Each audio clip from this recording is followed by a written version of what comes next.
രാവിലത്തേക്ക് മുത്തിന് എണ്ണ പുരട്ടാത്ത ചപ്പാത്തിയും മോന് കുട്ടന് പൂരിയും ഉണ്ടാക്കി വെച്ചിട്ടുണ്ട്. ഇതിന് രണ്ടിനും പറ്റിയൊരു കറിയും കൂടെ ഞാൻ കണ്ടുപിടിച്ചല്ലേ പറ്റത്തുള്ളൂ. കുറച്ച് ക്യാബേജും സവാളയും ഒക്കെ അരിഞ്ഞ് റെഡിയാക്കി വെച്ചിട്ടുണ്ട്. വെളിച്ചെണ്ണ ഒഴിച്ചു, കടുകിട്ടു, പെരുംജീരകമിട്ടു, സവാള വഴട്ടി, കറിവേപ്പില ചേർത്തു, പിന്നെ മഞ്ഞൾപ്പൊടിയും മുളക് പൊടി.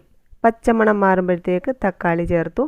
തക്കാളി വാടി വന്നാൽ ക്യാബേജ് അരിഞ്ഞതും കൂടി അങ്ങോട്ട് ചേർത്ത് കൊടുക്കണം. എന്നിട്ട് ഒന്ന് വഴട്ടിയെടുത്തിട്ട് ലേശം വെള്ളം ഒഴിച്ച് അടച്ച് വെച്ച് വേവിച്ചെടുക്കണം. വെള്ളമൊക്കെ പറ്റി കഴിയുമ്പോഴത്തേക്ക് ക്യാബേജൊക്കെ വെന്ത് റെഡിയായിട്ടുണ്ടാവും. ഇനി അതൊന്ന് ഇളക്കിയെടുക്കണം. എന്നിട്ട് ഞാനൊരു 3 മുട്ട എടുത്തിട്ടുണ്ട്. കാരണം ഇവിടെ 3 പേരുള്ളത് കൊണ്ടാട്ടോ. അപ്പം മുട്ടയിൽ ലേശം ഉപ്പും കുരുമുളക് പൊടിയൊക്കെ ഇട്ടൊന്ന് ചിക്കി പൊടിച്ചെടുത്തു.